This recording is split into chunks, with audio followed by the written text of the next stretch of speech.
உலக கோப்பைய தூக்கிய உடனே ஹார்திக் பாண்டியா போட்ட முதல் வீடியோ கால் யாருக்கு?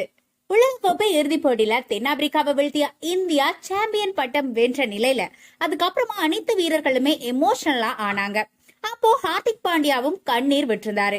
தொடர்ந்து அவர் பிச்சில உட்கார்ந்து யாருக்கிட்டயோ வீடியோ கால் பேசிட்டு இருந்திருக்காரு. இந்த உலக கோப்பையில இந்தியா வெல்றதுக்கு ஹார்திக் பாண்டியாவோட அபார பந்து வீச்சு முக்கிய காரணமா இருந்திருக்கு. இதை யாராலுமே மறக்கவே முடியாது. பார்படாஸ்ல நேற்றிரவு நடந்த போட்டியில கடைசி ஓவர்ல தென்னாப்பிரிக்காவுக்கு 16 ரன்கள் வெற்றிக்காக தேவைப்பட்டது. கட்டுக்கோப்பாக பந்து வீசிய ஹார்திக் பாண்டியா 8 ரன்களை மட்டுமே விட்டுக் கொடுத்து 2 விக்கெட்டுகளை வீழ்த்தி இருந்தாரு. இதன் மூலமா இந்தியா 7 ரன்கள் வித்தியாசத்துல வெற்றி பெற்றிருந்தது. இந்தியா இரண்டாவது முறையாக T20 உலகக்கோப்பையை வென்றிருக்கு. கடந்த 2013ஆம் ஆண்டு சாம்பியன்ஸ் டிராபிய வெற்றி பெற்றது. அதுக்கப்புறமா 11 ஆண்டுகள் கழித்து இப்போ அடுத்ததா இந்தியா ICC டிராபிய வென்றிருக்கு. கடைசி ஓவரை அபாரமாக வீசிய ஹார்திக் அதுக்கப்புறமா எமோஷனல் ஆகி கண்ணீர் விட்டிருக்காரு. அவர் மட்டும் இல்லாம வெற்றிக்கு அப்புறமா அனைத்து வீரர்களுமே எமோஷனலாக இருந்தாங்க. இந்திய கிரிக்கெட் வீரர்கள் தொடர்பான போட்டோக்கள் மற்றும் வீடியோக்களும் இணையத்துல ட்ரெண்ட் ஆகி வருது. அப்படி இணையதளத்துல பரவிய சில போட்டோக்கள்ல ஹார்திக் பாண்டியா பிச்சில் அமர்ந்து வீடியோ கால்ல பேசுறது போன்ற போட்டோக்களும் இருக்கு. இதுவே இப்போ இணையதளத்துல பேசு பொருளாகி இருக்கு. அவர் யாரோட வீடியோ கால்ல பேசி இருப்பாரு அப்படின்னு இணையத்துல பலருமே விவாதிச்சிட்டு இருக்காங்க. ஒரு சிலர் அவர் தன்னோட மனைவி நடாஷாவோட பேசி இருக்கலாம் அப்படின்னு சொல்றாங்க. ஆனா அதுக்கு வாய்ப்புகள் குறைவு அப்படின்னு மற்றொரு தரப்பினர் சொல்றாங்க. ஏன்னா நடாஷாவுக்கும் ஹார்திக்குக்கும் கருத்து வேறுபாடு நிலவுறதாக பல மாதங்களாகவே தகவல்கள் பரவிட்டு இருக்கு. அடுத்த நியூஸா என்ன இருக்கு அப்படின்னு பாத்தீங்கன்னா, தொடக்க வீரராக நான் சொதப்பிட்டு இருக்கேன், நம்பர் 3ல களமிறங்கவா அப்படின்னு ரோஹித் சர்மா கிட்ட கேட்டிருக்காரு கோலி. அதுக்கப்புறமா என்ன நடந்தது? T20 உலக கோப்பை தொடர்ல குரூப் சுற்று போட்டிகள்ல தொடக்க வீரராக சொதப்பிய போது பயிற்சியாளர் ராகுல் டிராவிட் மற்றும் கேப்டன் ரோஹித் சர்மா இருவர்கிட்டையுமே மீண்டும் நம்பர் 3ல பேட்டிங் வரிசையில விளையாடவா அப்படின்னு விராட் கோலி கேட்டதாக தகவல்கள் வெளிவந்திருக்கு. தென்னாப்பிரிக்கா அணிக்கு எதிரான T20 உலக கோப்பை இறுதிப் போட்டியில இந்திய அணி 7 ரன்கள் வித்தியாசத்துல அபார வெற்றியை பெற்றிருந்தது. இந்த போட்டியில சிறப்பாக விளையாடிய நட்சத்திர வீரர் விராட் கோலி 59 பந்துகள்ல 2 சிக்ஸ் 6 பவுண்டரி உட்பட 76 ரன்களை விளாசி இருந்தாரு. இதன் காரணமாக ஆட்டநாயகன் விருது விராட் கோலிக்கு வழங்கப்பட்டிருந்தது. அது மட்டும் இல்லாம ICC T20 உலக கோப்பை தொடர்ல அதிக ரன்கள் விளாசிய வீரர்கள் பட்டியல விராட் கோலி முதலிடத்துக்கு முன்னேறி இருக்காரு. இதுவரைக்குமே 34 இன்னிங்ஸ்ல விளையாடிய விராட் கோலி 14 அரைச்சதங்கள் உட்பட 1216 ரன்களை விளாசி சாதனை படைத்திருக்காரு. இந்த T20 உலக கோப்பை தொடர்ல சொதப்பலாக தொடங்கிய விராட் கோலி பைனல்ல மிரட்டி விட்டுட்டாரு. அதுபோல இந்த முறைதான் தொடக்க வீரராக களமிறங்கி விராட் கோலி இந்திய அணிக்கு வென்று கொடுத்துள்ளது முதல் முறை. இது குறித்து விராட் கோலி சொல்லும் போது, உண்மையை சொல்ல வேண்டும்னா நான் கனவுல கூட இப்படி ஒரு தருணத்தை கண்டதில்ல. T20 தொடர்ல என்னோட ஃபார்ம் எப்படி இருந்தது என்றதை பார்த்தா இது எனக்கு சிறந்த பாடமாக அமைஞ்சிருக்கு. நீங்க பெரிய ஆள் இல்லை என்று தலை குனிந்து ஈகோவை தூக்கி எறியும் போது எல்லாமே சரியாக அமையும். ஆனா எதையுமே கண்டுகொள்ளாம இருந்தா எல்லாமே எதிரா நடக்கும். இன்றைய இன்னிங்ஸின் போது எனக்குள்ள பாதுகாப்பு இல்லாத உணர்வு ஏற்பட்டது. ஆனா எல்லாத்தையுமே தூக்கி எரிஞ்சிட்டு சூழலுக்கு ஏற்ற மாதிரி விளையாடி இருந்தேன். இந்த T20 உலக கோப்பை தொடரின் போது தொடக்க வீரராக களமிறங்கி என்னால சிறப்பாக செயற்பட முடியல. இந்திய அணிக்கு பங்களிக்க முடியாத போது கேப்டன் ரோஹித் சர்மா மற்றும் பயிற்சியாளர் ராகுல் டிராவிட் 2 பேர்கிட்டயுமே நேரடியாக போய் நான் நம்பர் 3 வரிசையில களமிறங்கவா அப்படின்னு கேட்டேன். ஆனா அவங்க எனக்கு மேல நம்பிக்கை வச்சிருந்தாங்க. இந்த ஆட்டத்துல நாங்க தோல்வி அடைந்து விட்டோம் என்று நினைத்தேன். ஆனா பவுலர்கள் மொத்தமாக ஆட்டத்தையே மாற்றி அற்புதத்தை நிகழ்த்தி இருக்காங்க.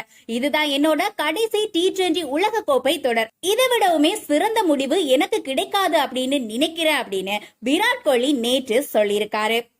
அடுத்த நியூஸ் என்ன அப்படின்னா, கோலிக்கு அணில இடம் இல்ல அப்படின்னா நானுமே விளையாட மாட்டேன் அப்படின்னு 6 மாசத்துக்கு முன்னாலேயே ஒரு பெரிய குண்டை தூக்கி வீசி இருக்காரு ரோஹித் சர்மா. இந்திய அணி 2024 T20 உலக கோப்பையை வென்றதுமே விராட் கோலி மற்றும் ரோஹித் சர்மா சர்வதேச T20 போட்டிகள்ல இருந்து ஓய்வு பெறுவதாக அறிவிச்சிருந்தாங்க. இந்த ஓய்வு முடிவை 6 மாதங்களுக்கு முன்பே அவங்க எடுத்து விட்டதாகவும் அது குறித்து அப்போ ஜெய்ஷா உள்ளிட்ட முக்கிய பிசிசிஐ அதிகாரிகள் கிட்ட நீண்ட விவாதம் நடந்ததாகவும் சொல்லப்படுது. அப்போ நடந்த சம்பவங்கள் குறித்து தற்போது சில தகவல்கள் வெளியாகி இருக்கு. 2022 T20 உலக கோப்பையில இந்திய அணி அரையிறுதியோட வெளியேறி இருந்தது. அப்போவே இனி மூத்த வீரர்களை T20 அணியில இருந்து நீக்கிவிட்டு இளம் வீரர்களுக்கு இடம் கொடுக்க வேண்டும் அப்படிங்கிற முடிவை பிசிசிஐ எடுத்திருந்தது. அதற்காக ஹார்திக் பாண்டியாவை இந்திய அணியோட கேப்டனாக்கவும் முயற்சிகள் நடந்திருந்தது. இளம் வீரர்கள் பலருமே இந்திய அணியில இடம்பெற்றிருந்தாங்க. இந்த நிலையில ஹார்திக் பாண்டியாவுக்கு 2023 ஒருநாள் போட்டி உலக கோப்பையில காயம் ஏற்பட்டிருந்தது. அதுக்கப்புறமா சூரியகுமார் ஜாதவ் இந்திய T20 அணியோட கேப்டனா நியமிக்கப்பட்டிருந்தாரு. ஹார்திக் பாண்டியா இல்ல அப்படின்னா சூரியகுமார் ஜாதவ் தலைமையில இந்திய அணி T20 உலக கோப்பையில களமிறங்கும் என்ற நிலை இருந்தது. ஆனா சூரியகுமார் ஜாதவுக்கும் ஜனவரி மாதம் இடம்பெற்ற தென்னாப்பிரிக்கா அணிக்கு எதிரான T20 உலக தொடர்ல காயம் ஏற்பட்டிருந்தது. இவங்க 2 பேருமே IPL தொடரின் போதுதான் மீண்டும் கிரிக்கெட் ஆட முடியும் அப்படிங்கிற சூழல் இருந்திருந்தது. அதனால சரியான கேப்டன் இல்லாத காரணத்தால இந்திய அணியை உலக கோப்பைக்கு அனுப்ப முடியாது என்ற இக்கட்டான நிலைக்கு பிசிசிஐ சென்றிருந்தது. அதனால ரோஹித் சர்மாவை T20 அணியோட கேப்டனாக்க முடிவு செய்தது பிசிசிஐ. ஏற்கனவே ஒருநாள் போட்டி உலக கோப்பையில இறுதி போட்டி வரைக்குமே சென்று தோல்வி அடைந்ததால அதுல இருந்து மீள வேண்டும் அப்படிங்கிற உத்வேகத்துல இருந்த ரோஹித் சர்மா T20 உலக கோப்பையை வென்றெடுப்பேன் என வாக்குறுதி அளிச்சிருக்காரு. அதே சமயம் விராட் கோலியும் T20 உலக கோப்பையில கடைசியாக ஆட விரும்பியிருக்காரு. அதுக்கு பிசிசிஐ ஒப்புக்கொள்ளல அப்படின்னு சொல்லப்படுது. அது குறித்து தேர்வுக்குழு தலைவர் அஜித் அகர்கர் விராட் கோலி கிட்டையும் ரோஹித் சர்மா கிட்டையும் பலமுறை பேச்சுவார்த்தையும் நடத்தியதாக சொல்லப்படுது. இந்திய அணியில இளம் துவக்க வீரரான ஜெய்ஸ்வால், சுப்மன் கில், ருத்ராஜ் ஜெய்க்வாட் ஆகியோருக்கு வாய்ப்பளிக்க வேண்டும் அப்படின்னு பிசிசிஐ சார்பில் சுட்டிக்காட்டப்பட்டிருக்கு. ஆனாலுமே ரோஹித் சர்மா உலகின் சிறந்த T20 பேட்ஸ்மேன் விராட் கோலி தான். அவர் இந்திய T20 அணியில இடம்பெறல அப்படின்னா நானுமே விளையாடல அப்படின்னு மறுத்திருக்காரு. இதுக்கு அடுத்துதான் இந்திய அணிக்காக இத்தனை காலம் சேவை செய்த ரோஹித் சர்மா மற்றும் விராட் கோலி அவங்க 2 பேருமே விரும்பியபடி T20 உலக கோப்பையில கடைசியாக ஆட வாய்ப்பளிக்க பிசிசிஐ முடிவு பண்ணியிருந்தது. இதுக்கு அடுத்துதான் ரோஹித் சர்மா விரும்பியபடி அணியை தேர்வு செய்ய முன்வந்தது பிசிசிஐ. விராட் கோலி இந்திய அணியோட துவக்க வீரராக இடம்பெற்றிருந்தாரு. உலக கோப்பை தொடர்ல முதல் 7 போட்டிகள்ல விராட் கோலி 75 ரன்கள் மட்டுமே தான் அடிச்சிருந்தாரு.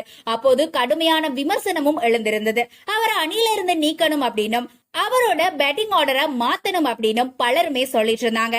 ஆனா கேப்டன் ரோஹித் சர்மா இறுதி போட்டியில விராட் கோலி சிறப்பான இன்னிங்ஸ் ஆடுவார் அப்படின்னு நம்பிக்கையோட சொல்லியிருந்தாரு.